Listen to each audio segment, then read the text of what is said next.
വകുപ്പിന്റെ മാനേജർ മാനേജറുടെ സ്ഥാനത്തേക്ക് DEO ചുമതലപ്പെടുത്തുകയാണ്. സ്കൂൾ സർക്കാരാണ് DEOയുടെ നേതൃത്വത്തിലാണ് അവിടെ ഭരണം നടത്തുന്നത്.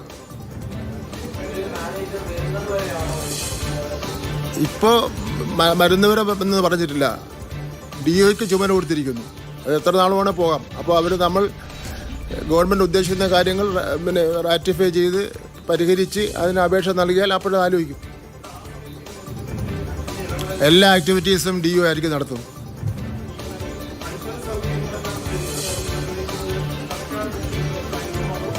എല്ലാം DEOയുടെ ഇപ്പം DEO ആണല്ലോ. അവിടെ മാനേജ്മെൻറ്റിൻ്റെ കമ്മിറ്റി ഇല്ല.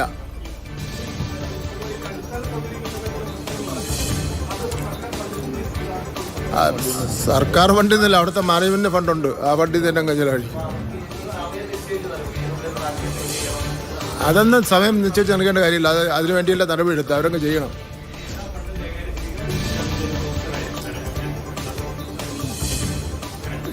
ഇപ്പോഴങ്ങ് DEOയ്ക്കല്ലേ ചുമതല കൊടുത്തത്. മാനേജർ ചെയ്തുകൊണ്ടിരുന്ന എല്ലാ കാര്യങ്ങളും DEO ചെയ്യും.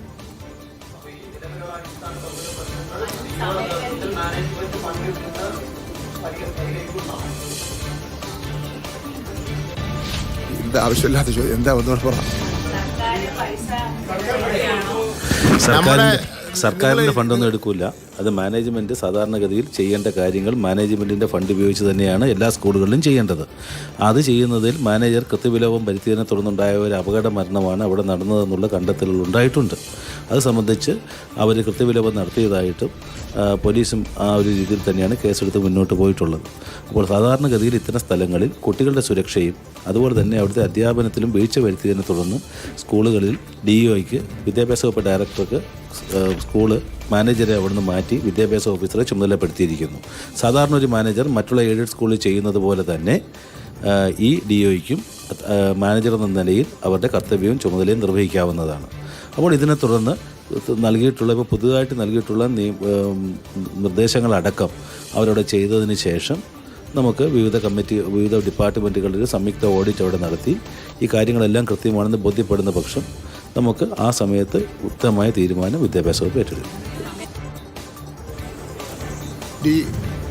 DEOയ്ക്കാണ് കൊടുത്തിരിക്കുന്നത്. DEO ഇന്ന് തരും, ഇന്ന് അല്ലെങ്കിൽ നാളെ തരും.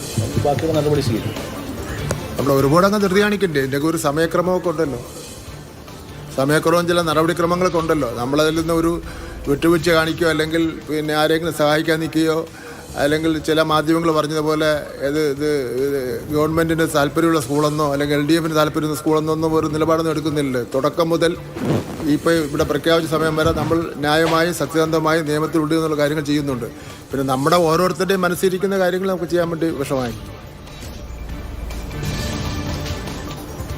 മാനേജർ തുളസീധരൻ പിള്ളയുടെ ഭാഗത്ത് ഗുരുതരമായ വീഴ്ച ഉണ്ടായി എന്നാണ് വിദ്യാഭ്യാസ മന്ത്രി വ്യക്തമാക്കുന്നത്. സർക്കാർ ഉചിതമായ നടപടി, അതിന്റെ സമയക്രമം, നടപടിക്രമം പാലിച്ചുകൊണ്ട് സ്വീകരിക്കുന്നതാണ് വിദ്യാഭ്യാസ മന്ത്രി വിശദീകരിച്ചത്. ഒരു വിട്ടുവീഴ്ച സമീപനവും ഉണ്ടാകില്ല എന്നത് ഈ അപകടത്തിന് തൊട്ടുപിന്നാലെ തന്നെ വിദ്യാഭ്യാസ മന്ത്രി വ്യക്തമാക്കിയതാണ്.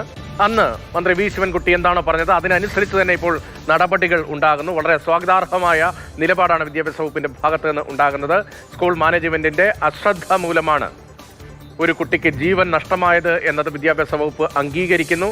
ആ പശ്ചാത്തലത്തിൽ മാനേജ്മെന്റ് പിരിച്ചുവിടാനുള്ള തീരുമാനമാണ്. ഉത്തരവ് ഉടൻ ഇറങ്ങും. തിരുവല്ലക്കര സ്കൂൾ മാനേജ്മെന്റിനെതിരെ വിദ്യാഭ്യാസ വകുപ്പിന്റെ കർശനമായ നടപടി വരികയാണ്. നേരത്തെ എന്താണോ വിദ്യാഭ്യാസ മന്ത്രി പറഞ്ഞത് ആ വാക്കുകൾ പാലിക്കുന്ന തരത്തിൽ സർക്കാരിന്റെ ഇടപെടൽ ഉണ്ടാവുകയാണ്, വിദ്യാഭ്യാസ വകുപ്പിന്റെ ഇടപെടൽ ഉണ്ടാവുകയാണ്. TS ഹരികൃഷ്ണ വിവരങ്ങളുമായിട്ട് ഹരി, മാനേജ്മെന്റ് പിരിച്ചുവിടുന്ന ഉൾപ്പെടെ എന്തൊക്കെ നടപടികളാണ് ഇപ്പോൾ വാർത്താ സമ്മേളനത്തിൽ വിദ്യാഭ്യാസ മന്ത്രി വിശദീകരിച്ചത്?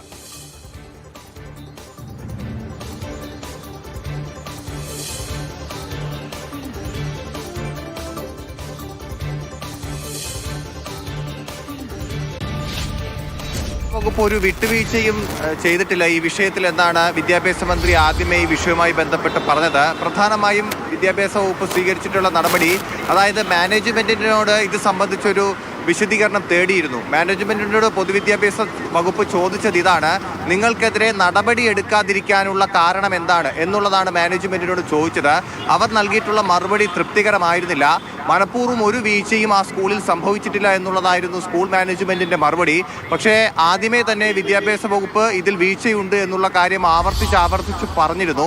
അതുകൊണ്ട് തന്നെ സ്കൂൾ മാനേജ്മെന്റിനെ ഇപ്പോൾ അവിടെ നിന്ന് പിരിച്ചുവിട്ടിരിക്കുകയാണ്. സ്കൂൾ മാനേജറായ തുളസീധരൻ പിള്ളയെ അയോഗ്യനാക്കിയിട്ടുണ്ട്. അതായത് ഇപ്പോൾ നിലവിൽ DO ആയിരിക്കും ഈ സ്കൂളിന്റെ പൂർണ്ണ ഉത്തരവാദിത്തം. പക്ഷേ സ്കൂളിലെ മറ്റ് സാമ്പത്തിക ഇടപാടുകളും മറ്റ് ഫണ്ടിങ് കാര്യങ്ങളും ഒക്കെ മാനേജ്മെന്റ് ഫണ്ടിൽ നിന്ന് തന്നെയായിരിക്കും ഉപയോഗിക്കുക. സ്കൂൾ മാനേജ്മെന്റിനെ പിരിച്ചുവിട്ടു എന്ന് പറയുമ്പോൾ ആ സ്കൂൾ മാനേജ്മെന്റിന് ഒരു അധികാരവും ഇല്ല എന്ന് മാത്രമല്ല, മാനേജറായിട്ടുള്ള തുളസീധരൻ പിള്ളയ്ക്ക് ഇനി ഭാവിയിൽ ഒരു സ്കൂളിന്റെ മാനേജറായി തുടരാനോ ആ സ്ഥാനത്ത് ഇരിക്കാനോ യോഗ്യനല്ല എന്നുള്ളതാണ് പൊതുവിദ്യാഭ്യാസ വകുപ്പ് പറഞ്ഞിരിക്കുന്നത്. വലിയ ഇടപെടലാണ് സർക്കാരിന്റെ ഭാഗത്ത് നിന്ന് ഉണ്ടായിരിക്കുന്നത്.